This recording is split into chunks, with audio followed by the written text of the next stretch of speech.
अस्सलाम वालेकुम नाज़रीन, मैं हूँ आपकी मेज़बान कौसर आसिम। प्रोग्राम सितारे के साथ आपकी खिदमत में एक बार फिर हाजिर।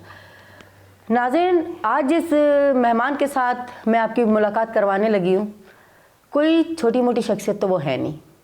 सबसे मज़े की बात, समझ नहीं आ रहा उनका इंट्रोडक्शन शुरू कैसे करें।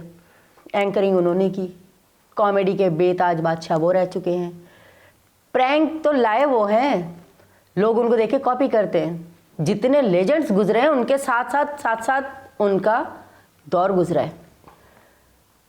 शादीशुदा लाइफ की बात करो तो एक नया चैप्टर, उनके स्टार्ट के करियर की बात करो तो एक नया चैप्टर, पाकिस्तान से हिंदुस्तान की बात करो तो एक नया चैप्टर। बंदा करे तो क्या करे। हमने कहा छोड़ो, इनसे आके इनके घर पे मिलते हैं और ये सारी चीज़ें इनसे खुद सुनते हैं। जी नाज़रीन, आज जिस प्यारी सी शख्सियत से मैं आपको मिलवाने लगी वो मेरे तो मोस्ट फेवरेट कॉमेडियन है और आप उनको वक्तन फ़वक्तन देखते रहें। मेरे साथ इस वक्त मौजूद हैं हनीफ राजा साहब। अस्सलाम वालेकुम, कैसे हैं सर आप? वालेकुम अस्सलाम, आप बताइए कैसी हैं? ठीक ठाक हैं? बिल्कुल ठीक ठाक। बहुत बहुत शुक्रिया, आपने अपने कीमती वक्त में से इतनी हमारी रिक्वेस्ट पे आपने हमें वक्त दिया। नहीं, बहुत शुक्रिया, आप लोग तशरीफ़ लाए, मोस्ट वेलकम। हम तो आप लोगों के लिए मौजूद हैं हर वक्त। सर, आपने अपनी लाइफ का एक बहुत बड़ा वक्त, एक कीमती वक्त हमें दिया। शुरू से करेंगे बात, बचपन से? बिल्कुल। अच्छा, जब आप छोटे थे, हाँ। बिल्कुल छोटे से, माँ बाप में से किसके साथ करीबी दोस्ती का रिश्ता था? देखिए, माँ बाप का, मैं जब बहुत छोटा था तो 8 साल की उम्र में तो मेरी मदर की डेथ हो गई थी। सही। तो ज़ाहिर है फिर फादर के साथ, बाकी बहन भाइयों के साथ, बहनों के साथ बड़ा अच्छा रिश्ता रहा।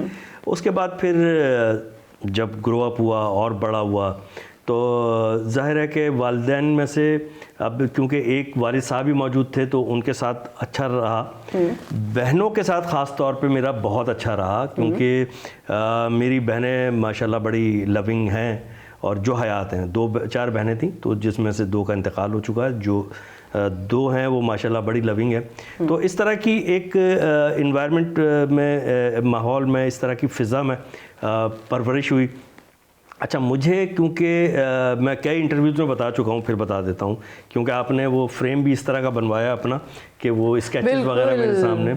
मुझे जो है ना, बचपन से 2 चीज़ों का बहुत ज़्यादा शौक़ था। एक तो मुझे किताबें पढ़ने का बड़ा शौक़ था और दूसरा मुझे स्केचेस बनाने का, ड्राइंग करने का, इन चीज़ों का जुनून था। नाज़रीन, इसीलिए मैं इस तरह बैठी हूँ। ये पीछे जो स्केच आप देख रहे हैं ये हनीफ राजा के हाथ का बना हुआ है और ये इमरान डाइजेस्ट में प्रिंट भी हो चुका है माशाल्लाह। तो हनीफ भाई, कहाँ से सीखा ये आर्ट? अच्छा, ये कहीं से नहीं सीखा मैंने, बाखुदा। इतना सा एक लाइन भी होती है ना, एक लकीर भी, कि कोई बताए कि इस तरह करनी है।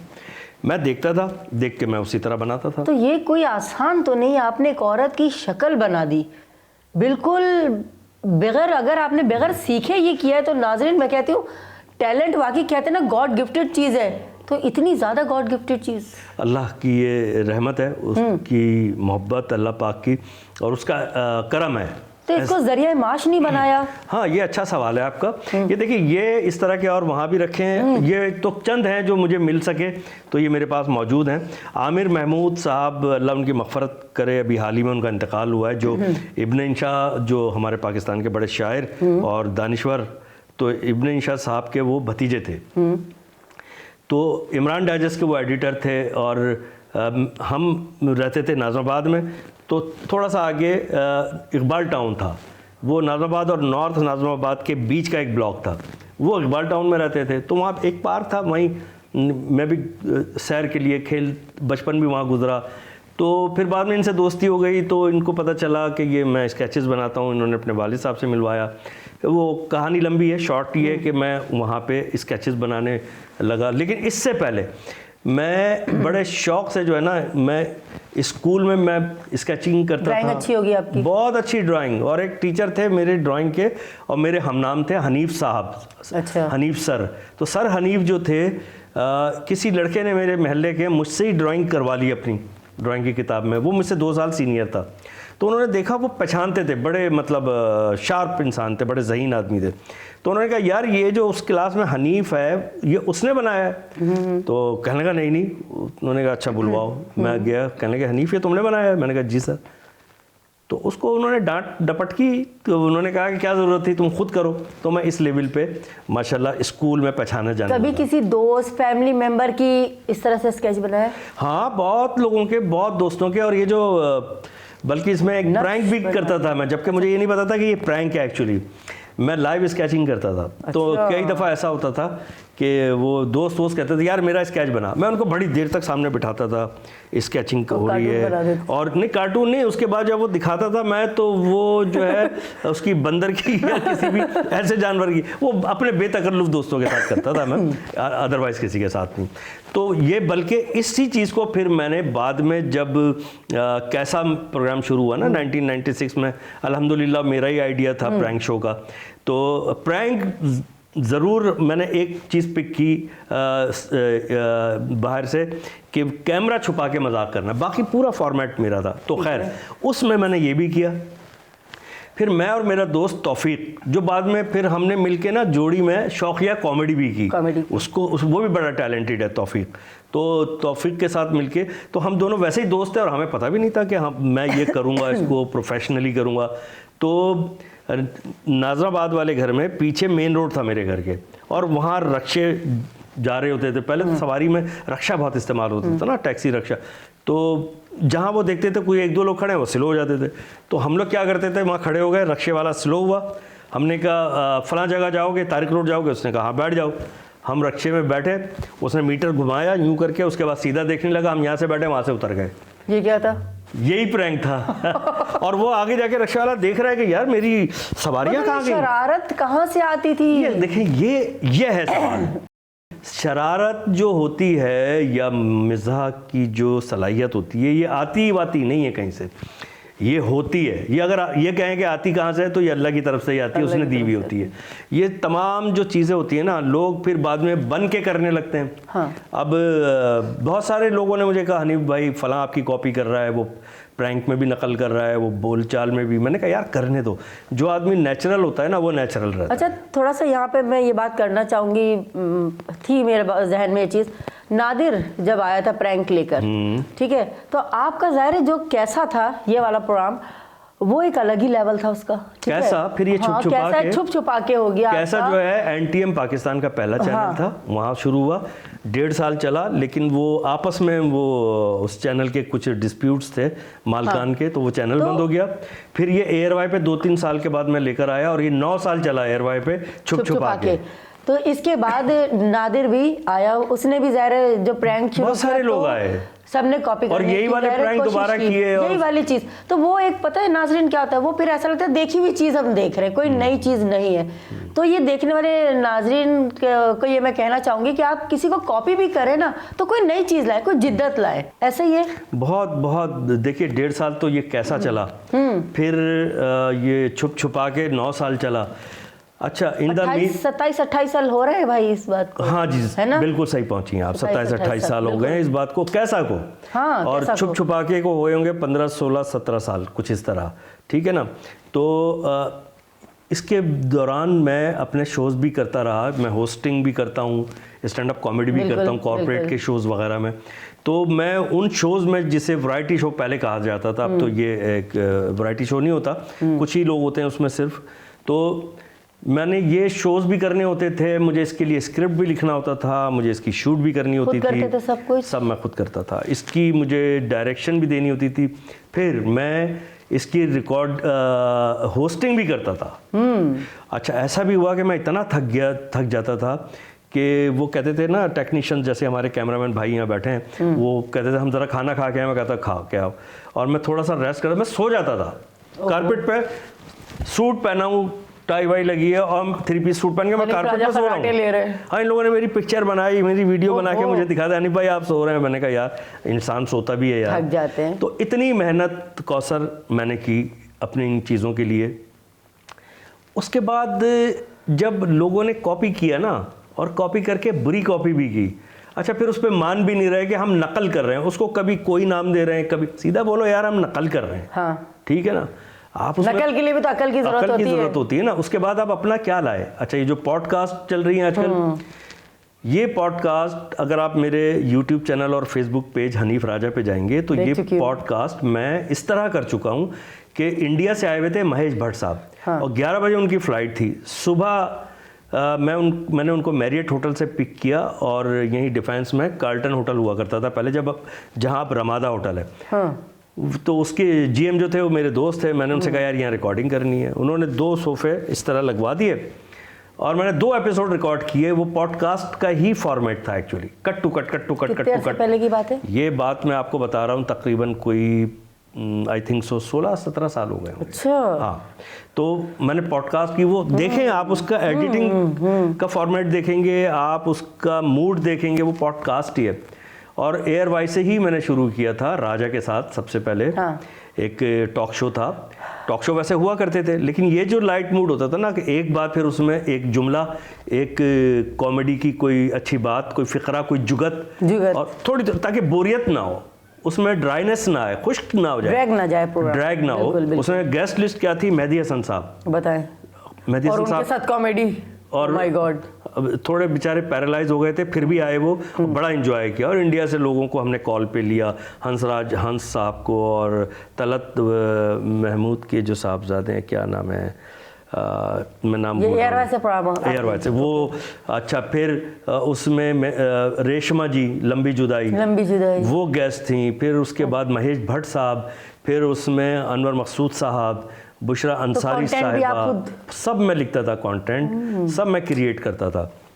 सिर्फ इसका नाम किसी और ने रखा था कि यार ये तुम्हारे नाम से शो होना चाहिए राजा के साथ। मैंने कहा चले करें, तो वो चल हो गया।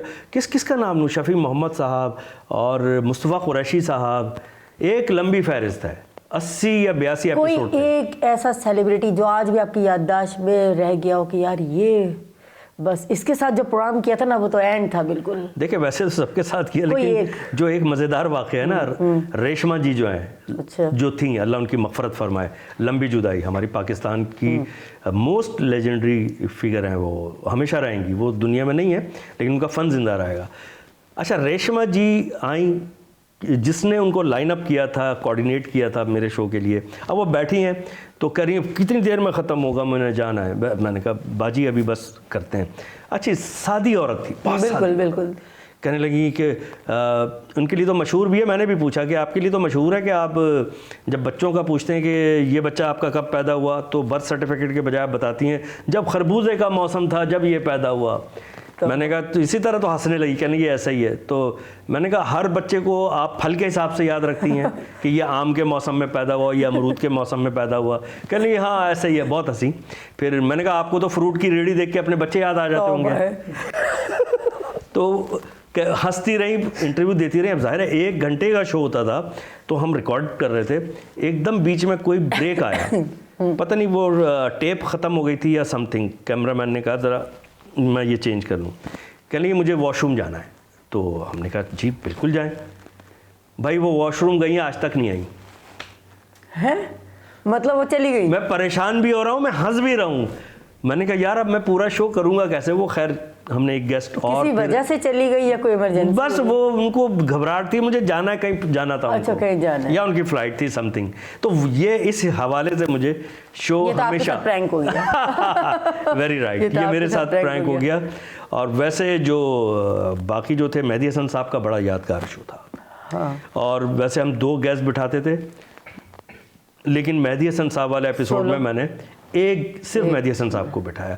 मतलब उनकी जोड़ का मैं कहाँ से लाता, या तो मैं नूर जहाँ साहिबा को, मैडम नूर जहाँ को बिठाता, या लता जी को बिठाता। ये लेवल था ना मेहदी हसन साहब का। तो इस तरह की ये सब चीज़ें की बात, बड़े नाम। बाद में कौशल ये सब कुछ होने लगा और सब लोगों ने इसी तरह शोज शुरू कर दिए और इवन बड़े नाम। नहीं भाई, अब वो क्वालिटी नहीं है। अब कितनी भी मेहनत कर ले, ये नाज़रीन आप भी देख रहे हैं कि जो उस वक्त का जो दौर था, उस वक्त के जो प्रोग्राम थे, वो एक पीटीवी चलता था 8 से 9, ट्रैफिक रुक गए, लोग घरों में बैठे हुए, खाना वाना ख़त्म करके टीवी के आगे बैठ गए। अब हनीफ का प्रोग्राम आ रहा है, अब 8 बज गए, अब पीटीवी लगा लो। अब वो दौर नहीं है, अब वो प्रोग्राम नहीं है, अब वो मज़ा नहीं है। डिवोशन थी। हाँ। एक हर चीज़ के लिए ना एक डिवोशन थी। हुआ क्या है कि जब से सोशल मीडिया आया ना, मिसाल के तौर पर फेसबुक आया, अब फेसबुक पे किसी एक आदमी ने, किसी लड़के ने, आदमी ने, औरत ने, किसी ने भी अपनी 2-4 वीडियो डाल दी वो वीडियोस जो हैं उसकी फैमिली के 50-100 लोगों में बहुत मशहूर हो गई, 50-100 लोगों में। उन्होंने उसको कमेंट्स भी कर दिए, उसको फ़ोन करके भी बोला, ठीक है ना। तो वो मुतमईन हो गया कि मैं मशहूर हो चुका हूँ दुनिया में। हमारा डिवोशन का लेवल, अव्वल तो हमारी लालच शोहरत नहीं थी, शोहरत नहीं थी, अच्छा बिल्कुल काम। ऐसा ही है, अच्छा काम। और जो हमसे भी पहले लोग काम कर रहे थे, मोइन अख्तर साहब, उमर शरीफ साहब, जिसका भी नाम लें, अनवर मकसूद साहब, या जो भी हैं, एक लंबी फहरिस्त है। इनमें से किसी का जो है ना टारगेट ये नहीं था कि मुझे हमें शोहरत शोहरत बहुत मिलेगी चाहिए। ना। वो तो ऑब्वियस है, जब आप अच्छा काम करेंगे तो आपको शोहरत मिलेगी, आपकी ठीक है ना? पहचान खुद बनेगी। सबसे पहले फिक्र ये होती थी कि यार मेरा प्रोग्राम गैर मेयारी ना हो।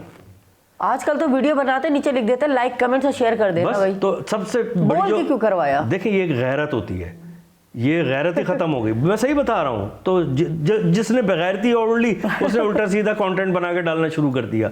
वो गैरत होती थी कि हम सब सोचते थे, हमने भी अपने ये इन सब सीनियर से मैंने यही देखा समझा, सीखने का काम नहीं है ये, समझने का। मैंने यही समझा कि भाई आप मतलब हर चीज़ पे नज़र रखें कि यार कहीं मेरा देखने वाला बोर ना हो, कहीं मतलब ये कि बहुत छोटे लेवल की बुरी सी कोई बात ना हो जाए, ठीक है ना, बिलो द बेल्ट कोई ऐसी बात ना हो, ऐसी बात हो जो मैं अपनी फैमिली के साथ देख सकता हूँ तो वो सबकी फैमिली की देखेगी। आप क्या समझते हैं आज के दौर में जो ये नया ट्रेंड चल गया है टिकटॉक और ये इस तरह की जो रील्स वगैरह बन रही हैं, अजीब अजीब बेहुदा डांस भी हो रहा है, और इस तरह के भी प्रोग्राम आने लग गए कि बेडरूम में लेटे हुए हैं, तफरी हो रही है मियाँ बीवी, ये वीडियो क्या है ये? बस देखें, मुझे तो ये चीज़ आज तक समझ ही नहीं आई, आपके क्या है ये? सवाल में ही आपका जवाब है ना। जब मतलब मियाँ बीवी बेडरूम में हैं या जो भी है व्हाटएवर, क्या है ये? मुझे तो ये डिस्कस करना भी नहीं अच्छा लगता।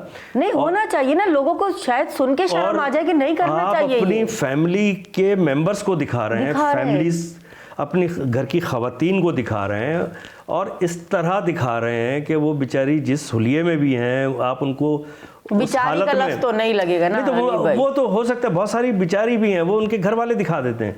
मतलब वो दुपट्टा नहीं है, उनका हालत ऐसी नहीं है कि कोई बाहर का आदमी देखे। एंटरटेनमेंट के नाम पे मैं समझती हूँ तो ये बेगैरती है ना, बेगैरती है, बेगैरती है, सब सरासर बेगैरती पैसा है। कमाना, देखिए पैसा तो हाथ का मैल है, पैसा तो जो आपके, मेरा एक मानना है जो आपके नसीब का पैसा है वो तो कहीं नहीं जाता, वो तो आपको मिलेगा, लेकिन उसके लिए गलत रास्ता चूज करना, दिस इज नॉट फेयर। बिल्कुल बिल्कुल फेयर नहीं है। लेकिन मैं आपको एक बात और भी बताऊं, अभी मैं कल ही किसी से बात कर रहा था और मुझे बड़ी खुशी हुई।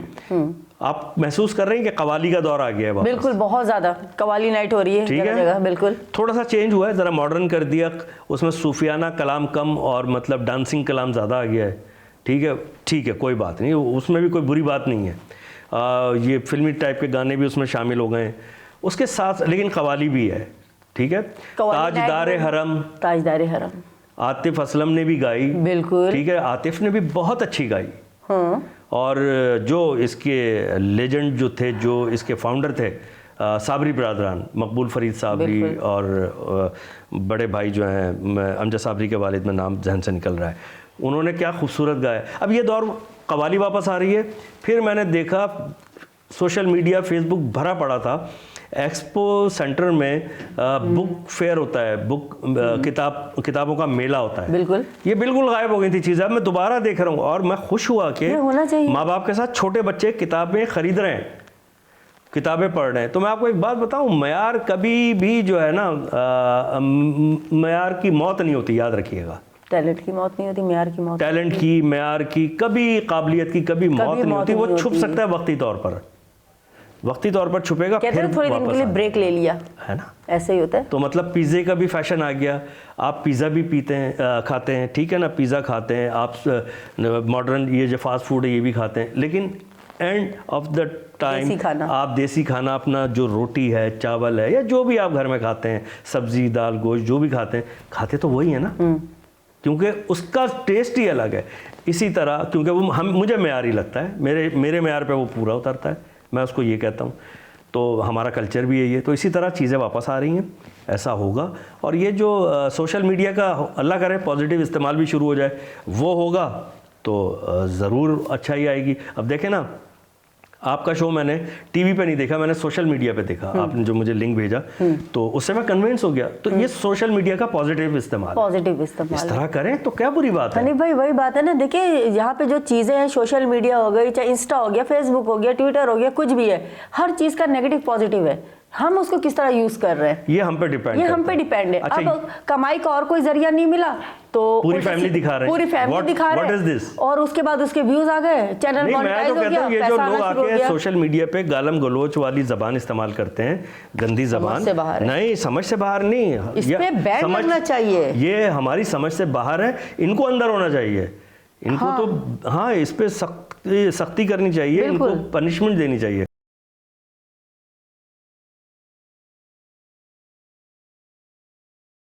अच्छा हनी भाई, गुफ्तगू का तो सिलसिला हमारा चलता ही रहेगा। एक छोटा सा सेगमेंट है मेरा जी, सीधा सवाल उल्टा जवाब। लोगों के छोटे बच्चे होते हैं, आपका सेगमेंट है? मेरा सेगमेंट में ठीक है।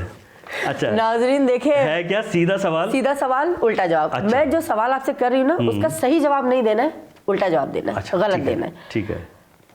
आपने नकली बाल लगवाए हैं?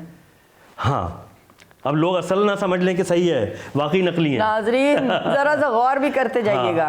नहीं, वैसे नकली खुशी नहीं में है। किसी भी जगह खड़े होकर डांस करना शुरू हो जाते हैं। हाँ, सोच रहे ना, हाँ, इतनी ताकत। मैं मैया तो मैं भी नाचता हूँ। अस्तगफिरुल्लाह। अच्छा, मैंने सुना है कि आप मीरा के साथ फिल्म करना चाहते हैं। हाँ, अगर मैं भी पागल हो जाऊं। आप अपनी बीवी से बहुत डरते थे, पिटे भी, ये सुना है। हाँ, अच्छा, आपने सारे हाँ वाले रखे हैं। हाँ, ये मेरा मसला नहीं है, जवाब सीधा उल्टा होना चाहिए। वो तो लोग देख रहे हैं ना, अब आप क्या कहेंगे।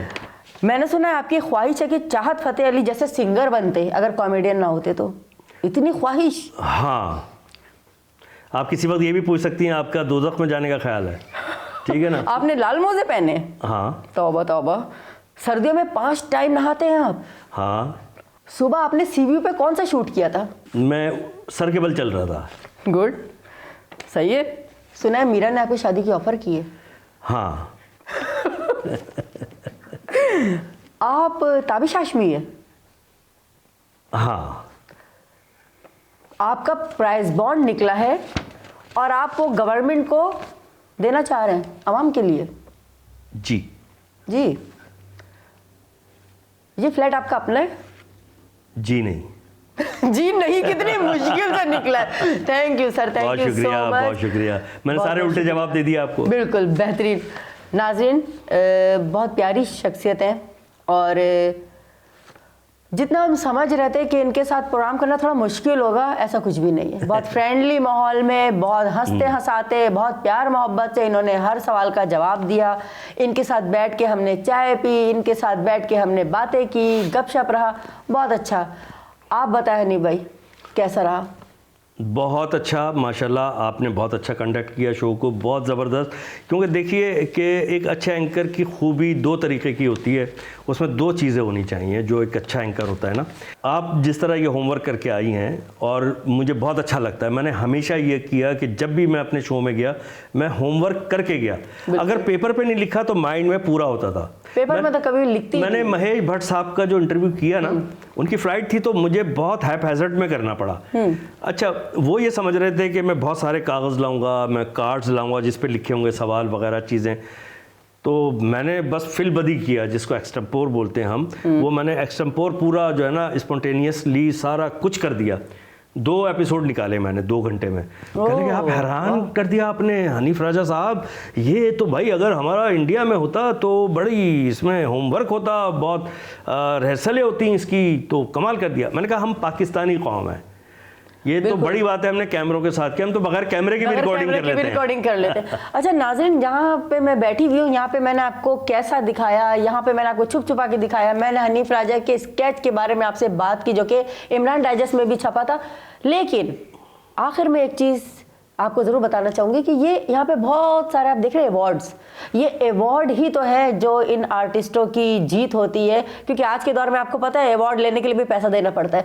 तो हनीफ साहब, थोड़ा सा इन अवार्ड्स के बारे में आप हमारे नाज़रीन को बताएं। मैं बताता हूँ, आइए।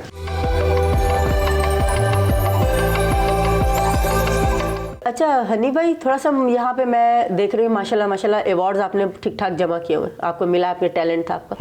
थोड़ा सा मुझे इसके बारे में बताएं, लूट मार के बारे में, ये अवार्ड राहत भाई के साथ, ये सारे अवार्ड्स। अच्छा, ये जो है ये लूट मार शो था एयरवाइड डिजिटल का। अच्छा। और ये गेम शो था एक। इसमें एक ट्रक बनाया गया था बड़ा खूबसूरत, और हम मुख्तलिफ यूनिवर्सिटीज़ में, कॉलेजेस में, और पार्क्स में, उस वक्त अलादीन पार्क होता था, अभी 1-2 साल पहले वो ख़त्म हुआ है ना, तो वहाँ जाके हम ये गेम्स करते थे। ये देखें इसमें। अच्छा। ये गेम शो था मेरा। अच्छा, ये क्योंकि एयरवाई की अपनी प्रोडक्शन थी, तो फिर एयरवाई ने दोबारा उसको रिप्रोड्यूस किया और उसको इंडोर कर दिया, तो फिर ये जीतो पाकिस्तान बन गया। अच्छा, इसलिए तो हाँ, ऑलमोस्ट शुरू में वो जो मैंने गेम्स वगैरह बनाए थे वो वही फॉर्मेट रखा गया था। अच्छा, ये जो है इसमें हदीक़ा कियानी साहिबा हैं, राहत फ़तेह अली साहब हैं, ज़ेबा शहनाज साहिबा हैं और मैं हूँ। ये हम इत्तफ़ाक़ ऐसा था कि मैं, ज़ेबा शहनाज साहिबा, हम जा रहे थे लाहौर A+ की ईद की रिकॉर्डिंग्स के लिए। वो 3 दिन का शोज़ थे उसकी रिकॉर्डिंग के लिए। हदीक़ा कियानी कहीं और से आ रही थी और राहत फ़तेह अली साहब कहीं और से आ रहे थे। ये लाहौर एयरपोर्ट की है। हम एक जगह जमा हो गए सब। ये वहाँ की बाकी जो जितने भी अवार्ड्स हैं, अब अगर मैं इसकी तफसील बताऊँगा तो मेरे ख्याल में नाज़रीन सुबह से शाम हो जाएगी, सुबह से शाम और शाम से सुबह हो जाएगी। और अभी इस तरह के 2 कार्टन भरे हुए और रखे, और इंशाल्लाह आपने कहा कि लगाएं, बिल्कुल लगाएं। ये आपकी मेहनत है। ये देखिए, ये ना सिर्फ नॉस्टैल्जिया है, ये अचीवमेंट्स हैं, बल्कि ये जो है ना, ये सनद है। ये सारे अवार्ड हमारी मेहनतों के। जितने भी आपको एक बात बताऊं, मैं जब आपा के घर गई थी, मैंने प्रोग्राम किया था, तो मैंने आपा के साथ एक तस्वीर खिंचवाई थी। तो मैंने कहा आपा मैं आपको वो तस्वीर गिफ्ट करूंगी और वो आपने इन दीवारों पे कहीं ना कहीं उसको जगह देनी है। तो उन्होंने कहा कि बिल्कुल। तो ये यादगार लम्हात होते हैं सर, ये डब्बों में बंद करने वाली चीजें नहीं है। किस अवार्ड के बारे में बताऊं, इतने सारे अवार्ड हैं, मुझे याद भी नहीं है।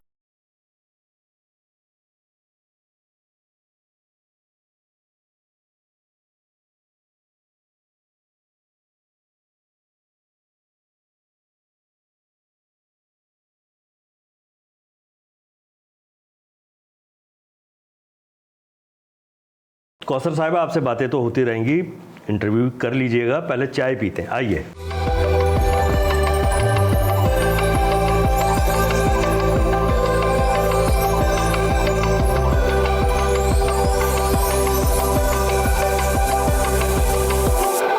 हनीफ साहब, माशाल्लाह आपसे आपकी लाइफ के बारे में हमने बात की। जी जी। शुरुआत कैसे हुई, क्या हुआ, वालिदैन के साथ कैसा आपका साथ रहा। थोड़ी सी बात करूंगी कि हनीफ, सिर्फ हनीफ राजा, कॉमेडियन अगर हटा दिया जाए तो हनीफ राजा खुद क्या था, क्या बनना चाहता था और क्या बन गया? ये तो बहुत अच्छा सवाल है आपका, और ये ऑलमोस्ट ये एक कौमी सवाल बन गया है मेरे लिए, और सब मुझसे ये सवाल ज़रूर पूछते हैं। तो जिन लोगों को पता होता है वो ख़ास तौर पर पूछते हैं, जिनको नहीं पता होता वो इत्तेफाकन पूछ लेते हैं। असल में मैं कॉमेडी का मुझे शौक़ ज़रूर था, लेकिन मैं प्रोफेशनल तरीके से कॉमेडी करना नहीं चाहता था, मतलब इसको अपना ज़रिया माश नहीं बनाना चाहता था। बिल्कुल। उसकी वजह यह है कि मैं जो इंटरव्यूज़ देखता था, सुनता था, उस वक्त तो टीवी सिर्फ पीटीवी था, एक ही वो होता था। इंटरव्यूज़ वगैरह किसी के आ रहे होते थे तो वो इतना खुल के भी बात नहीं करते थे, क्योंकि पीटीवी की अपनी पॉलिसीज़ थी। लेकिन उसमें अखबारात में, रिसालों में, अखबार जहां में, और जो जो मैगज़ीन थे मशहूर उस वक्त, उसमें होता था कि यार फ़नकार बड़े फलां फ़नकार बड़ी कसम पुरसी के बाद उसने जो है जान दे दी और उसकी ज़िंदगी ऐसे। तो मैं बोलता था यार ऐसा काम जिसमें कोई अर्निंग ना हो, बेमकसद हुआ ना वो काम। आप शौक़ के लिए तो कर लें, आपको शायरी पढ़ने का शौक़ है, अच्छी आप शायरी पढ़ते हैं घर में बैठ के, उसके आपको पैसे तो नहीं मिलते ना, वो तो आपका शौक़ है। तो मैंने कहा भाई इसको शौक़ तक ही रखेंगे, इसमें जो है मैं इसको प्रोफेशन नहीं बनाऊंगा। एक वो आता था रिसाला बच्चों का, अभी भी आता है, तालीम व तरबियत, वो मैं बचपन में पढ़ता था, और नौनिहाल पढ़ता था मैं। अच्छा। नौनिहाल भी अभी आता है, तो हमदर्द वालों का नौनिहाल, तो बड़ा उम्दा होता था, बड़ा मयारी। तो उसमें कुछ ना मज़ामीन होते थे जो कॉमेडी से रिलेटेड होते थे, मतलब मज़ाहिया मज़ामीन होते थे उस एज के बच्चों के। तो एक रऊफ़ पारेख साहब के मैं बहुत शौक़ से पढ़ता था। फिर मुझे लगा कि यार ये तो मैं ख़ुद भी लिख सकता हूँ।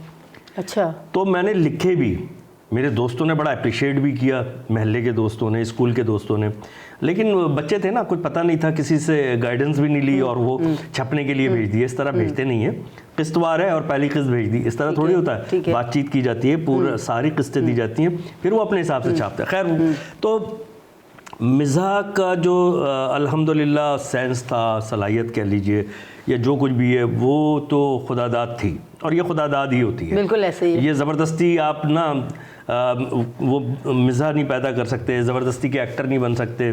तो ये एक्टिंग की ही एक सिंफ है, तो उसमें या तो आदमी एक्टर होता है या नहीं होता। नहीं होता है, बिल्कुल। जो ज़बरदस्ती करता है वो नज़र आ रहा होता है, यार ये ऊपरी ऊपरी कर रहा है ज़बरदस्ती, ये अंदर से है नहीं कुछ। तो स्कूल में भी मैंने ड्रामे लिखे, और चाय लीजिए प्लीज़। स्कूल में भी मैंने ड्रामे लिखे, और क्लास 4th में मैंने प्ले किया एक, कराची सेकेंडरी स्कूल नाज़िमाबाद। और मेरे जो प्रिंसिपल थे, हेडमास्टर साहब, वो कौन थे? मशहूर शायर साकिब जावेद साहब। अच्छा। जिनका वो कौमी नगमा है, चांद मेरी ज़मीं फूल मेरा वतन। चांद मेरी ज़मीं फूल मेरा वतन। तो वो बड़ी नशिस्तें रखते थे। अगर खाली पीरियड्स होते थे ना, तो वो क्या करते थे कि वहाँ बहुत बड़ा, हमारे स्कूल में 2-3 दरख्त थे, बड़े घने, बड़ी घनी छाँव वाले। तो उसके नीचे हम सब चेयर्स लेके बैठ जाया करते थे, अपनी वही डेस्क वाली चेयर जो होती थी, सिंगल, वहाँ बैठ के कोई, किसी को शायरी का शौक़ है तो वो उससे शायरी सुन रहे हैं, उसकी इस्लाह कर रहे हैं, दाद दे रहे हैं। इस तरह मेरी बारी आती थी तो मैं जो है अपने मज़मून भी सुनाता था। मज़ाहिया मज़मून सुनाया तो बहुत हंसे, कहने लगे वो हो रहा है, तुम उसमें कोई ड्रामा करो ना। मैंने कहा अच्छा मैं करता हूँ। वो मैंने ड्रामा खुद लिखा, ये 6th क्लास की बात कर रहा हूँ। तो कराची सेकेंडरी स्कूल नाज़िमाबाद, अच्छा, नाज़िमाबाद कराची में। तो उन्होंने कहा, मैंने कहा अच्छा सर, मैं ठीक है, मैं देखता हूँ, मैं सोच रहा हूँ क्या करूँ क्या ना करूँ। किसी ने मुझे एक हिंट दिया कि यार एक ऐसा ड्रामा करें, उसमें ऐसे ऐसे हो, ऐसे ऐसे हो, और एक्टिंग के लिए एक बंदा जा रहा है और उसने परेशान कर दिया डायरेक्टर को। वो मैंने लिखा और वो मैं सुपर हिट हो गया वहाँ पे स्कूल के लेवल पर ना। फिर मुझे वही ड्रामा लेके साकी जावेद साहब ने, और वो हमारे साबिर साहब होते थे एक टीचर, बहुत अच्छे, बहुत प्यारे इंसान थे, तो उन्होंने ऑल कराची ड्रामा कंपटीशन हो रहा था, उसमें मेरा नाम डलवाया और मेरी टीम का। मैंने वो ड्रामा किया। मुईद फारूकी साहब होते थे, मुझे याद नहीं आ रहा कि वो एजुकेशन के कोई बड़े ओहदे पर थे, ओहदा याद नहीं आ रहा। तो उन्होंने मेरी बड़ी तारीफ़ की, और उंगली वाला मुन्ना भाई बड़ा अच्छा था, वो मेरी कुछ इस तरह की परफॉर्मेंस थी। तो मैं तो मशहूर हो गया फिर, क्योंकि ये दोपहर की शिफ्ट का था कराची सेकेंडरी स्कूल, और मैं ये समझता था कि यार दोपहर की शिफ्ट की वजह से पूरा दिन ज़ाया हो जाता है, सुबह भी ज़ाया हो जाती है, शाम भी ज़ाया हो जाती है। तो मुझे सुबह की शिफ्ट में दाखिला लेना था, तो मैंने हुसैनी स्कूल नाज़िमाबाद नंबर 3, हाँ नाज़िमाबाद नंबर 3 में मैंने दाखिला लिया हुसैनी स्कूल में। फिर वहाँ मैं चला गया, लेकिन कराची सेकेंडरी में जब भी बॉन फायर और ये और वो स्काउट्स की कोई प्रोग्राम, तो मुझे बुलाया जाता था कि वही वाला ड्रामा करो।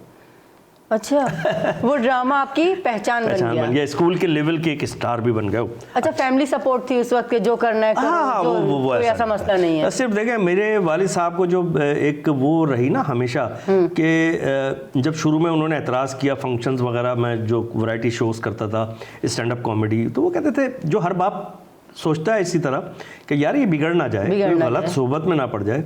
जब उन्हें पता चला कि भाई किसी गलत सोबत में नहीं है, तो सिगरेट भी नहीं पीता, तो फिर वो बड़े मुतमईन हो गए। उस वक्त तो मोबाइल फ़ोन वगैरह कुछ नहीं, मोबाइल फ़ोन, घर वाला फ़ोन मुश्किल से लगता था भाई। हाँ, वो मुश्किल से लगता।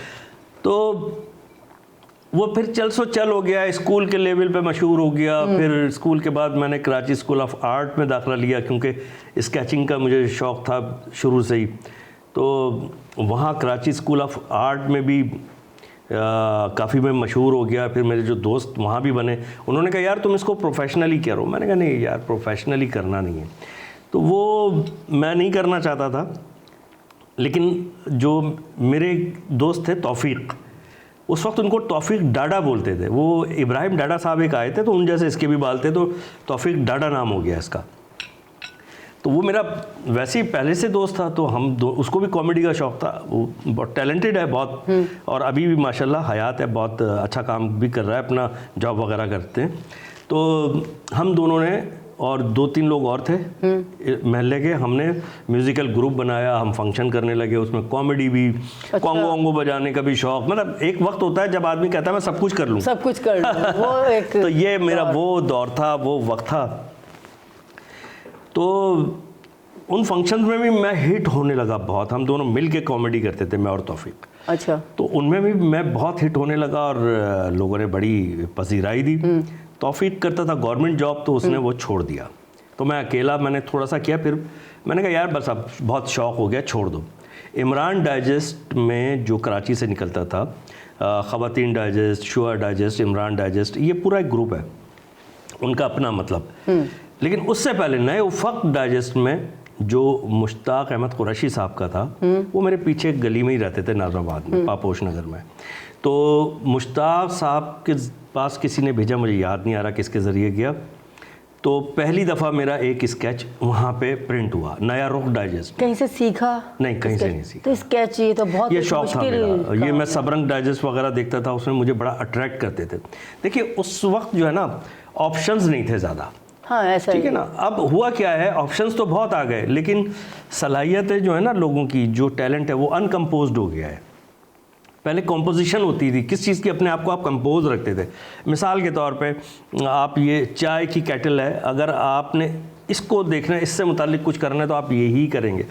इतना हुजूम अगर इस टेबल पे होगा और तो फिर आप बोलेंगे इसमें से किसी एक चीज़ को मौजू है, गुफ्तगू बनाए, तो मैं किसको बनाऊँगा? ये फ़र्क था उस वक्त। तो वो अब जो डाइजेस्ट था, सबरंग डाइजेस्ट में बड़े शौक से पढ़ता था, शकील आदिलज़ादा साहब का। उसमें मैं स्केचेस देखता था। अच्छा, पढ़ाकू बच्चे थे या शरारती बच्चे थे? नहीं, शरारती ऐसा सच नहीं था। मेरी जो ज़बानी शरारतें ज़्यादा थी, फिज़िकल शरारतें इतनी नहीं होती थी। पढ़ाकू मैं इन द सेंस, मैथ मुझे जो था, मैथमेटिक्स, वो मुझे बड़ा मुश्किल लगता था, अजाब लगता था। जो जितने आर्टिस्ट हैं उनको पूरी दुनिया में मैथ बहुत मुश्किल लगता है ज़्यादातर को, तो मुझे भी बहुत मुश्किल लगता था। लेकिन बाकी सब्जेक्ट जो थे उसमें मैं बहुत ब्रिलियंट था। अब मुझे कहना तो अच्छा नहीं लग रहा, लेकिन कहना पड़ रहा है। जो मेरे नंबर्स आते थे उसमें, मतलब मैं मरकज़ निगाह होता था अपने स्कूल के टीचर्स में। अच्छा। उर्दू ख़ास तौर पे जो मैं मज़मून लिखता था, तो वो एंजॉय करते थे मज़मून। एक मज़मून लिखा मैंने, क्लिफ्टन की सैर, वो पहले इस तरह आता था, उर्दू का जो पेपर होता था उसमें। वो टीचर ने बाद में ला के कॉपी दिखाया, पढ़ के सबको सुनाया वहाँ कॉलेज, उसमें स्कूल में, हुसैनी स्कूल में, और सब हंस रहे थे। क्लिफ्टन की सैर, तो हाँ। उसमें कोई रियल आपने अपना वाकया इसमें शेयर कुछ किया? नहीं, ऐसे ही बस बनाना होता है। और मैंने पंचलाइन का सेंस था मुझे। हाँ, यही बात। मैंने सारा बताया कि हम यूं गए, हमने वहाँ पे चाट खाई, स्क्रिप्ट पूरा सारा पूरा लिखा, हमने चाट खाई वगैरह वगैरह, ये एंजॉय किया, झूलों पर बैठे, और बहुत ही मज़ा आया और बहुत रश था। और जब हम वापस बस से घर आए तो बहुत खुश थे, लेकिन उस वक्त हमारी खुशी बिल्कुल ख़त्म हो गई जब हमने देखा हमारी कमीज़ के 3 बटन गायब थे। ओहो, ये मैंने उस वक्त लिखा। ओहो, ठीक है ना। तो छोटे, उसको क्या जहन, क्या वो मेरे टीचर ने आके पढ़ के सुनाया सबको। किसी ने हेल्प नहीं की? रागिब साहब थे हमारे उर्दू के टीचर, उन्होंने पढ़ के, रिजविया कॉलोनी में रहते थे, मुझे अच्छी तरह याद है। अच्छा, रिजविया, तो यही नाजराबाद में। तो वो उन्होंने पढ़ के सुनाया, सब हंस रहे थे। फिर उन्होंने अप्रिशिएट किया। देखें, पहले टीचर भी इस तरह के होते थे, वो किसी बच्चे में टैलेंट देखते थे, उसको उसकी ग्रूमिंग करते थे, उसकी ऐसा ही है, ऐसा ही है। बस फिर जब हम वहाँ थे कि मैंने छोड़ दिया था, मैं स्केचिंग करने लगा। नए रुख के बाद फिर ये फंक्शन का शौक़ हो गया। उसके बाद इमरान डाइज, फिर मैंने छोड़ दिया। मैंने कहा नहीं यार, अब सीरियसली अपना ना करियर बनाना है। तो मैं बनना चाहता था commercial designer, commercial artist, commercial designer. जो आर्टिस्ट होते हैं ना, जो एडवर्टाइजिंग एजेंसीज वगैरह में जॉब करते हैं, लेआउट वगैरह सब, यस बिल्कुल बिल्कुल। तो मैं वो करना चाहता था। अच्छा, कुदरती तौर पे मेरा लेआउट का और कॉम्पोजिशन का सेंस बड़ा अच्छा था। तो मुझे अप्रिसिएशन भी मिलने लगा। मुझे इधर उधर से 1-2 जगह से किसी के थ्रू बुलावा भी आया कि यार आप आएँ, आप काम कीजिएगा। इस दौरान एक बैंड होता था, यामाहा बैंड, और तो नाम भी अजीब था, यामाहा तो मोटरसाइकिल होती थी, उन्होंने बैंड का नाम रख दिया यामाहा बैंड। यामाहा बैंड में उनके शोज़ होते थे, तो छोटे मोटे घरेलू शोज़, वेडिंग्स के, इधर उधर सालगिरह वगैरह के। या 14 अगस्त पे गलियों मोहल्ले में शोज़ होते थे, उसमें हम जाके जब कॉमेडी मैं और तौफीक करते थे, हम बड़े हिट होते थे। तो मेरा एक फ़ैन था उस वक्त से, मैं ये समझूंगा मेरा सबसे पहला फ़ैन था वो नदीम गिटारिस्ट। बड़ा हैंडसम सा, बड़ा खूबसूरत सा था और उस ज़माने का बड़ा मॉडर्न वो बंदा था, मुझसे थोड़ा सा शायद बड़ा था। उसके पास ट्रेल बाइक होती थी एक ज़माने में, बहुत महंगी बड़ी, मतलब वो फैशन में थी, जैसे आजकल की हैवी बाइक्स होती हैं इस तरह। वो वाहिद उसके पास थी। एक दिन वो मेरे घर आया तो ढूंढता ढांढता, वो भी उधर नॉर्थ नाज़िमाबाद में रहता था, मैं नाज़िमाबाद में रहता था। उसने कहा कि यार वो मेरे घर का फंक्शन है और मेरी फैमिली की फरमाइश है कि हनीफ राजा को बुलाएं। मैंने कहा यार मैं कहाँ कर रहा हूँ, अब तो वो तौफीक भी नहीं है और मैं तो अब ये स्केचिंग वगैरह कर रहा हूँ यार, मैं सीरियसली बस इस तरफ लग गया हूँ। उसने कहा नहीं यार, अच्छा मेरे घर तो आओ हनीफ, और पेमेंट भी मिलेगी, पेमेंट भी है। वो खैर पेमेंट की बात हो गई, व्हाटएवर। अब मैंने कहा अकेले मुझे किस तरह परफॉर्म करना है, उसकी मैंने तैयारी की। जब मैंने परफॉर्म किया तो मैं इतना हिट हुआ कि मेरी समझ में ही नहीं आया कि क्या हो गया है। मैंने कहा अच्छा, ये डिस्कवर करता है ना इंसान अपने आप को, आहिस्ता आहिस्ता दरियाफ्त करता है अपने टैलेंट को। तो मैंने अपने आप को ये डिस्कवर किया कि यार ये काम तो मैं अकेला बहुत ज़्यादा अच्छा कर सकता हूँ। फिर भी मैं सीरियस नहीं हुआ, मैंने कहा यार ये इत्तेफाकन हो गया होगा। वहाँ एक दो ऑर्गेनाइजर्स ऐसे बैठे थे जिनके आगे शोज़ थे। अच्छा। उन्होंने मुझे वहीं बुक कर लिया, या दूसरे दिन आके किसी ने बुक कर लिया। मैंने कहा यार ये तो मैं तो ये कर रहा हूँ, और हनीफ ये वाले तो कर दो, फिर तू छोड़ देना। मैंने कहा अच्छा। मैंने वो शोज़ किए। उसके बाद बस जब अल्लाह रास्ते बनाता है तो कौसर साहिबा पता नहीं चलता कि किस तरह आपका रास्ता बन गया, इंटरेस्ट हो गया, शोहरत हो गई, लोग पहचानने लगे, बस फिर वो तो चल सो चल हो गया बहुत। फिर माशाल्लाह। कुछ याद है पहली पेमेंट कितनी मिली? पहली पेमेंट जो मुझे मिली, जो निहारी वाला वाकया नहीं सुनाइएगा। ताबी शाशमी के शो में मैंने सुना। उसने पूछा हनी भाई पहली आपकी क्या पेमेंट थी? मैंने कहा पहली जो मेरी पेमेंट थी प्रोमोटर ने ले जाके निहारी खिलाई थी, तो वो भी बासी थी। चले वो भी बासी थी। तो मैं पैसों वाली पेमेंट बता देता हूँ आपको। जो मेरी पहली पेमेंट थी वो थी 100 रुपये, सिर्फ 100 रुपये। 100 रुपये। और ये उसने नदीम ने दिए थे। वो मतलब पेमेंट क्या, टोकन समझ लें। हाँ। एनवेलप में इज्जत के साथ रख के उसने 100 रुपये दिए। तो मुझे तो हैं 100 रुपये। मैंने कहा यार ये तो एनवेलप भी 150 रुपये का है। तो उसके बाद जब मैं फिर बुक हुआ, दूसरे लोगों ने बुक किया, उन्होंने 2 शो के 250 रुपये दिए। फिर वो पैसे बढ़ते गए। फिर मैं एक शो में बुक हुआ, मंजूर जमाल साहब एक प्रोमोटर होते थे, बहुत बड़े बड़े शोज़ करते थे कॉरपोरेट के, और बहुत बड़े लेवल के शोज़ होते थे उनके। उन्होंने बुक करवाया मुझे किसी के ज़रिए। इब्राहिम अली भाई ऑडिटोरियम होता था जो कराची ऑडिटोरियम के नाम से है, लसबेला से आगे जाके गार्डन पे। उनका जब मैंने शो किया, वो इस्माइली कम्युनिटी का शो था और मैं बहुत हिट हुआ वहाँ। बहुत पसंद करते थे इस्माइली कम्युनिटी वाले मुझे, और बहुत जब स्टैंड अप कॉमेडी करता था उस वक्त की बात कर रहा हूँ, मैं बहुत हिट हुआ और बड़ा एप्लॉस, रिस्पेक्ट। फिर मुझे एक लिफाफा दिया उनके मैनेजर ने आके।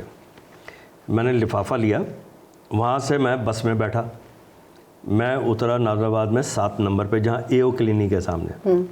वहाँ उतर के, अब रात देर हो गई थी तो मेरे घर जाने वाली, नाज़िमाबाद जाने वाली, पापोश जाने वाली कोई बस थी नहीं। मैं पैदल चलना शुरू हुआ। अच्छा, उस वक्त ऐसे हालात भी नहीं होंगे कि छिनछिना जाए, कुछ भी नहीं, बेफिक्री का दौर था, आराम से। ठीक तो मैं घर की तरफ जाना शुरू हुआ। मैंने कहा यार देखूं तो सही इसमें इन्होंने कितने दिए। मेरा अंदाज़ा था कि इन्होंने यार कम से कम इन्होंने 200 रुपये तो दिए होंगे। 200-250। अच्छा। मैंने जब वो एनवेलप खोला है, उसमें तकरीबन 1000 रुपये थे। ओहो। मैं डर गया, मैंने कहा किसी और का एनवेलप आ गया है। ओहो अल्लाह, उसे 1000 रुपये पे चौंक गए। बहुत बड़ी रकम थी। ये मैं आपको बात बता रहा हूँ 86 वगैरह की, 86 की, ठीक है ना। उस वक्त बहुत होते थे, 500-1000 रुपये अच्छे खासे होते थे। तो मैं तो चौंक गया। फिर मैंने गिने, फिर मैंने रख लिए। मैं घर पहुँचा, फिर मैंने उनके मैनेजर को फ़ोन किया दूसरे दिन। ओहो। मेरे घर फ़ोन नहीं था, कहीं से जाके मैंने फ़ोन किया। मैंने कहा यार वो एनवेलप में कितने पैसे थे? कहने भाई देखो अभी तुम नए आए हो, अभी तुम्हें इतने ही मिलेंगे। अच्छा, उनको ये भी कम लग रहा था। वो समझे कि शायद मैंने शिकायत करने के लिए कॉल की है। मैंने कहा नहीं नहीं, कमर नाम था उनका, कमर जावेद, वो खुद भी सिंगर थे। मैंने कहा कमर भाई ये तो यार मेरे ख्याल से शायद 800 थे या 1000, वॉट एवर जो भी था, चले 800 समझ लें। मैंने कहा यार ये तो 800 रुपये हैं। कहना है देखो अभी तुम करते रहोगे ना तो आगे तुम्हारे पैसे बढ़ जाएंगे। मैं समझ गया कि ये 800 ही दिए हैं। बस आप ये समझ लें कि वो तो उसके बाद पैसा एक ऐसी चीज़ है और एक ऐसी हकीकत है पैसा कि उसके बाद ना फिर जो मैं ये स्केचेस बना रहा था, मुझे 10 स्केचेस के 1500 रुपये मिल रहे थे इमरान डाइजेस्ट में। तो मुझे 800 रुपये तो एक शो करने के मिल गए। लेकिन फिर भी मैं मोहतात फिर वही बात, शौक दा कोई मोल नहीं। हाँ, शौक दा कोई मोल नहीं। लेकिन मैं फिर भी मोहतात था कि यार ऐसा ना हो कि ये वक्ती ना हो सब कुछ, तो मुस्तकिल कोई काम होना चाहिए। हाँ। हनीफ भाई, मज़ाह में, बदतमीज़ी में, दिल आज़ारी में बहुत बड़ा फ़र्क है, बहुत बड़ा। आपने स्टार्ट किया प्रैंक, कैसा? आपको पता था आपके अंदर मज़ाक का एक टैलेंट है, ठीक है, आपने कोई साइड इफेक्ट नहीं सोचा? आपने कहा मैं एक प्रोग्राम करता हूँ, लोगों के साथ छेड़छाड़ कर दूंगा, अगर पकड़ा गया तो क्या होगा? फिर अगर पीछे कोई छुपने की जगह नहीं हुई तो ऐसा कुछ नहीं सोचा? क्योंकि आपके जो मैंने प्रोग्राम्स वगैरह देखे, आपने तो एंड मार दिया बिल्कुल। आपने तो बंदे को भड़का देते हैं भाई। प्रैंक्स की बात कर रही हैं? हाँ बिल्कुल, आप बिल्कुल एंड कर देते हैं अगले। तो क्या सोच के प्रैंक, क्या सोच के किया आपने? असल में देखें, उसको तो किसी ने नहीं किया था ना, आप ही लाए। किसी को भी नहीं पता था, मुझे खुद भी नहीं पता था। तो आपने क्या सोच के, क्या जहन में शरारत आई? मैं असल में फर्स्ट टाइम ज़िंदगी में 91 में मैं गया अमेरिका, तो वहाँ मैंने अमेरिकन टेलीविज़न पे ये प्रैंक्स देखे, लेकिन वो इस तरह के नहीं थे जो मैंने शुरू जो किया। आपने किया, ठीक है ना। वो थे ज़रा उनके कल्चर के हिसाब से थे और हमारे हिसाब से बहुत वाहियात थे। हाँ। ठीक है ना, मतलब वो हम अपने कल्चर में इस तरह की चीज़ें, न्यूडिटी या इस तरह के प्रैंक हम दिखा ही नहीं सकते। और फिर उसमें आवाज़ भी नहीं होती थी और वो एक जैसे होते थे। हाँ। मैंने देखे, मुझे आइडिया अच्छा लगा। आइडिया सिर्फ उसमें से ये था कि आपने कैमरा छुपाना है और उसके बाद आपने प्रैंक करना है। तो मैंने सिर्फ उसमें से जो पिक किया वो ये कि कैमरा छुपाना है। मैंने कहा अगर हम इसी तरह कर देंगे तो ये तो कोई, हमने क्या किया फिर उसमें। फिर मैंने पूरा उसका फॉर्मेट बनाया और वो एक दिन में नहीं बना। मैं एक फॉर्मेट बनाता था, उसके बाद एक सेगमेंट बना के उसका रिस्पॉन्स देखता था, बहुत अच्छा आता था तो फिर मैं दूसरा बनाता था, हौसला मिलता था, फिर तीसरा बनाता था। इस तरह वो बनते बनते, मैं कह रहा हूँ ना कि जब अल्लाह चाहता है तो सारे रास्ते वो खोल देता है। पहला प्रैंक किसके साथ किया था? सबसे पहला प्रैंक मैंने सज्जाद अली के साथ किया। और एक्चुअली सज्जाद अली के साथ नहीं किया, सज्जाद को लेके मैंने लोगों से करवाया, मतलब लोगों के साथ करवाया।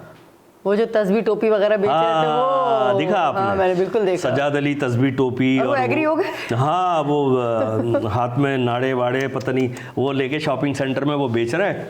और उस वक्त हमारे पास ये फैसिलिटीज़ तो नहीं थी ना कि अब जैसे ही कॉलर माइक लग जाता है और ये कैमरे छोटे से छोटा होता जा रहा है कैमरा। उस वक्त तो इतना बड़ा कैमरा होता था, कहाँ छुपाएं। टीवी का तो इतना बड़ा कैमरा होता था, फ्यूजिनॉन का, कंपनी का नाम भी याद है मुझे, PTV पे। तो वो बस कैमरा हमारा कैप्चर कर रहा है और एक्सप्रेशन आ रहे हैं उस फैमिली के। वो खातून है एक आंटी और उनकी 3 बेटियां, ठीक है ना। तो एक्सप्रेशन की भी एक ज़बान होती है ना। तो मैं उस पर मॉनिटर पे देख रहा हूँ, मैंने कहा यार ये पहचान रही है, अच्छी बात है। जो मेरा मकसद था, मुझे खुशी इस बात पे हो रही थी कि जो मैंने क्रिएट किया था वो मुझे उसका फल मिल रहा था, ठीक है ना। तो वो अपनी बेटियों से कुछ कर रही हैं, उसकी तरफ, सज्जाद की तरफ। मैंने कहा यार या तो ये पहचान रही हैं या उनको लग रहा है कोई बदतमीज़ी कर रहा है, अभी पता चल जाएगा। थोड़ी देर बाद मैं खुद गया तो अरे अच्छा, सज्जाद गेटअप में था, पूरा रंग काला और शेव लगाई हुई हमने, वो जो चूरा होता है दाढ़ी वाला, और फटी हुई टोपी, कपड़े, मतलब कोई इमेजिन ही नहीं कर सकता कि ये सेलिब्रिटी, इतना बड़ा सिंगर सज्जाद अली होगा। तो जब मैं गया वहाँ तो उन्होंने कहा, फैमिली पहचान गया, हनीफ राजा। अच्छा, 2 एपिसोड एक चल चुका था शायद, तो या नहीं, मैं थोड़ा सा मिक्स कर रहा हूँ, याद आ जाएगा मुझे। तो वो मैंने कहा कि ये आपको पता है ये कौन है? ये सज्जाद अली हैं। उन्होंने, आंटी ने घूम के अपनी बेटी से कहा, मैं कह रही थी तुम्हें। उस वक्त मेरे हाथ में माइक था तो वो ऑडियो कैप्चर हुई। कहने लगी मैं कह रही थी कि ये सज्जाद अली है, मैं इनसे कह रही थी सज्जाद अली है। तो ये बेटियां बोलने लगी, अम्मी आप पागल हो गई हैं, सज्जाद अली क्या या बाज़ार में नाड़े बेचेगा, कंगे बेचेगा हैं? ये वो नहीं है। वो आइडिया डिफरेंट था पाकिस्तान, और वो था ही डिफरेंट, किसी ने भी नहीं किया था, बिल्कुल। कहीं से भी नहीं हुआ था ये दुनिया में। ये मेरी अपनी क्रिएशन थी अल्हम्दुलिल्लाह, कि यार गेटअप करके सेलिब्रिटी को, लोगों को शशोपंज में डाल दें यार, कंफ्यूजन में कि यार ये वो है भी कि या नहीं? वो नहीं है। कोई प्रैंक जो गले पड़ गया हो? ऐसे बहुत सारे प्रैंक हुए, और उसमें बड़ी मतलब एक मैं कुली बना था, कई इंटरव्यूज़ में मैं बता चुका हूँ। मैं कुली बना, और स्टेशन मास्टर जो होते हैं, हमने उनसे, हमारे जहन में ये था कि भाई स्टेशन मास्टर से परमिशन लेनी होती है, तो उनसे परमिशन भी ले ली। अब मैंने गेटअप किया, रंग काला वाला, क्रीमें लगा के, और टोपी शोपी, और वो कुली का लिबास, और मैं टिकट ब्लैक करने लगा वहाँ कैंट स्टेशन कराची में, कैंटीन के पास। थोड़ी देर बाद 2 पुलिस वाले आए, मुझे पकड़ के ले गए। अब हमारे कैमरामैन वगैरह दूर दूर बैठे ना सब, तो वो जब तक वो आएंगे पहुँचेंगे, वो स्टेशन जो होता है पुलिस स्टेशन, वो रेलवे स्टेशन के अंदर ही होता है, कॉर्नर में कहीं इस तरह। उन्होंने वहाँ ले जाके 2-3 लगा दिए मुझे। अरे मैं बोल रहा हूँ भाई मैं हनीफ राजा हूँ। एक इतनी देर में वो एसएचओ साहब आ गए। एसएचओ साहब ज़ाहिर ज़रा यंग थे, सेंसिबल, पढ़े लिखे आदमी थे। मैंने कहा सर मैं हनीफ राजा हूँ। तो उन्होंने एक और लगाया, दूसरे बंदे ने, हनीफ राजा को भी बदनाम कर रहा है। और ये लो, अच्छा उन्होंने आपको उसी पे मार दिया कि हनीफ राजा को बदनाम कर रहा है। हाँ, फिर मैंने रंग वंग उतार के दिखाया, मैंने कहा ये देखें। तो वो एसएचओ ने रोका, फिर उसने कहा हनीफ साहब ये आपने क्या किया है, आपको परमिशन लेनी चाहिए थी। मैंने कहा भाई मैंने स्टेशन मास्टर साहब से परमिशन ले ली थी। उसने कहा नहीं पुलिस स्टेशन में आके परमिशन लेनी होती है। मैंने कहा यार ये बात तो हमें पता ही नहीं थी। तो ये ऐसा भी हुआ। हनीफ भाई इंडिया भी गए आप, कैसा रहा तजुर्बा, क्या जाना चाहिए? हाँ, ये आज तक मुझसे सब ये सवाल करते हैं, हालांकि इस बात को 10-15 साल हो गए। असल में मैं इंडिया इस तरह नहीं जाना चाह रहा था जिस तरह मैं चला गया। मुझे यहाँ आके उनकी टीम ने कन्विंस किया। उन्होंने कहा जी वहाँ जॉनी लीवर साहब भी मेरा एतराज़ ये था कि देखें यहाँ आज टीवी पर मेरा शो चल रहा था, आपके नाम से अंदर की बात राजा के साथ, और ARY पे शो चल रहा था छुप छुपा के, और लूट मार शो, और अंदर की बात राजा, और राजा के साथ मैंने ARY से ही शुरू किया, और सबसे पहले, और उसमें गेस्ट लिस्ट क्या थी, मेहदी हसन साहब, रेशमा जी, एक लेवल का प्रोग्राम। और क्या बताऊँ मैं, किसका नाम लूँ, महेश भट्ट, बुशरा अंसारी जी, अच्छा अनवर मकसूद साहब, और किसका बताऊं मैं, शफी मोहम्मद शाह। कन्वेंस हो कैसे गए, किस पॉइंट के ऊपर कन्वेंस हो गए? कौन? मैं? अच्छा इंडिया जाने के लिए। बिल्कुल। हाँ, मैं इस पॉइंट पे मैंने कहा देखें ये मेरा एक सेलिब्रिटी लेवल है अल्हम्दुलिल्लाह यहाँ। बिल्कुल। और लोगों को अच्छा नहीं लगेगा मैं वहाँ जजेस के सामने खड़ा होके एक नए लड़के की तरह मैं अपने नंबर। उन्होंने कहा नहीं हनीफ भाई ऐसा कुछ भी नहीं है, हमारा फॉर्मेट ऐसा है कि उसमें जॉनी लीवर भी इसी तरह पार्टिसिपेट करेंगे, उसमें असरानी जी भी आएंगे, कितने सीनियर हैं वो, उसमें ये भी आएंगे, अल्लाह भला करे, राजू श्रीवास्तव।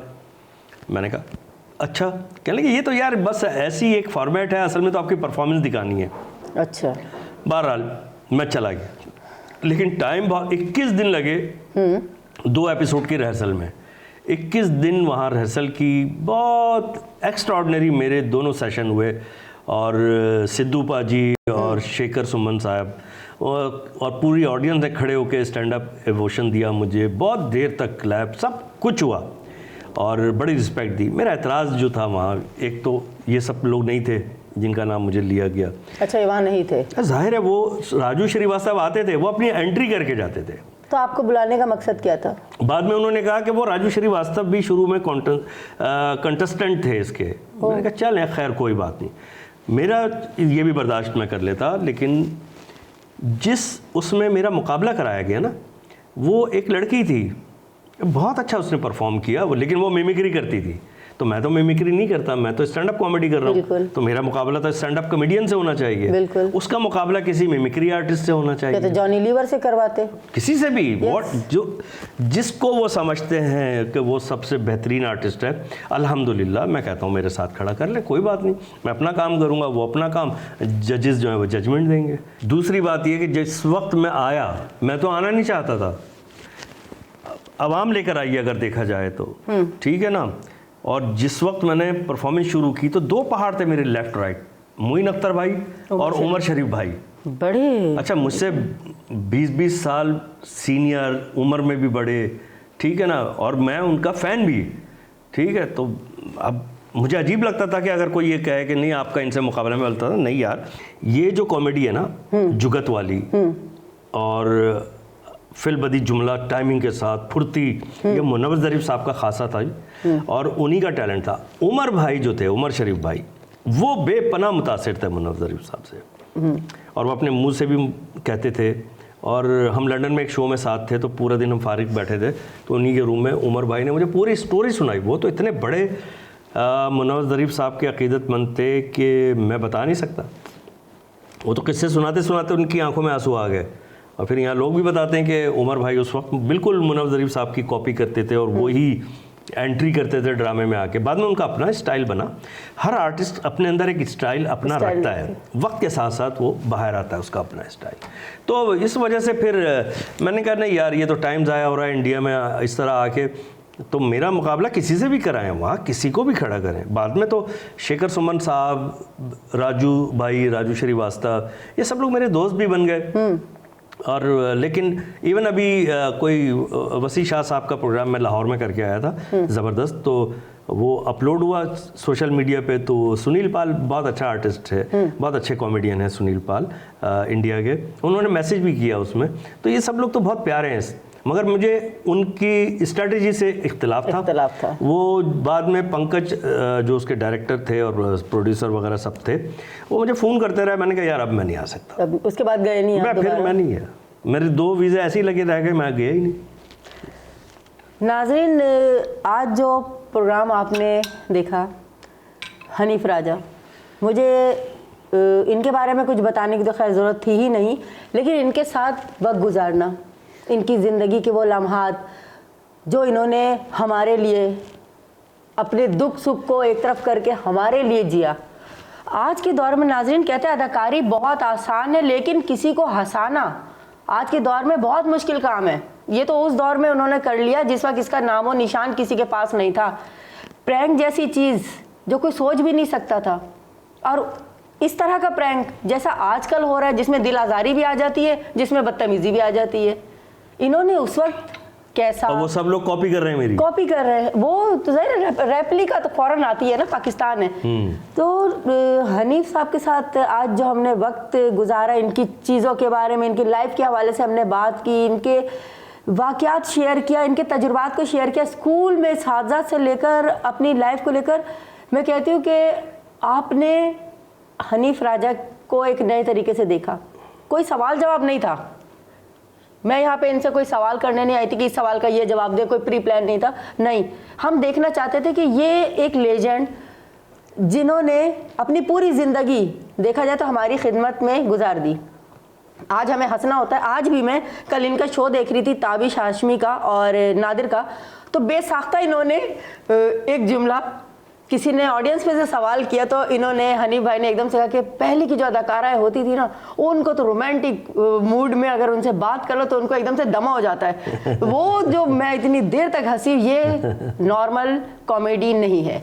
तो इनको अगर कहा जाता है कॉमेडी का किंग, कॉमेडी का राजा, तो वाकई हनीफ राजा। आखिर में चैनल 5 के लिए, हमारे लिए कोई पैगाम देना चाहेंगे हनीफ भाई? देखने वाले आपको देख रहे हैं, सुन रहे हैं, आपको सुनना चाहते हैं। देखिए, पॉजिटिव थिंकिंग रखें। हुस्न ज़न जो लफ्ज़ है ना, तो हुस्न ज़न अल्लाह की ज़ात से मुताल्लिक़ हुस्न ज़न रखें आप हमेशा, यानी अच्छा गुमान रखें। और आप यकीन करें कि साइंस भी इसको प्रूव करती है। आप जिस तरह की ख्वाहिश रखते हैं ना, अच्छी पॉजिटिव की बात कर रहा हूँ, जिस तरह पॉजिटिव ख्वाहिश रखते हैं, मुस्बत ख्वाहिश रखते हैं, किसी के लिए अच्छा सोचते हैं, अपने लिए भी अच्छा सोचते हैं, किसी के लिए भी अच्छा करते हैं, आपके साथ खुद ब खुद अच्छा होता है। तो मुस्बत गुमान रखिए, अच्छा गुमान रखिए, टेंशन में मत रहिए, अल्लाह पाक खुद ब खुद सारे रास्ते बना देता है। बस नाजरीन, इतनी प्यारी गुफ्तगू और इतने प्यारे मैसेज के बाद मैं ये चाहूँगी कि इस प्रोग्राम को देखने के बाद आप इसका फीडबैक मुझे ज़रूर दीजिएगा, कमेंट्स में बताइएगा कि हनीफ राजा का इंटरव्यू आपको कैसा लगा। और आने वाले दिनों में इंशाल्लाह इसी तरह, जिस तरह ये एक स्टार है, सितारा है, मेरे प्रोग्राम का नाम भी सितारा है, सितारे हैं, तो इसी तरह किसी नए सितारे के साथ आपसे दोबारा मुलाकात होगी। इजाज़त दीजिए अपने मेज़बान कौसर को। अल्लाह निगहबान।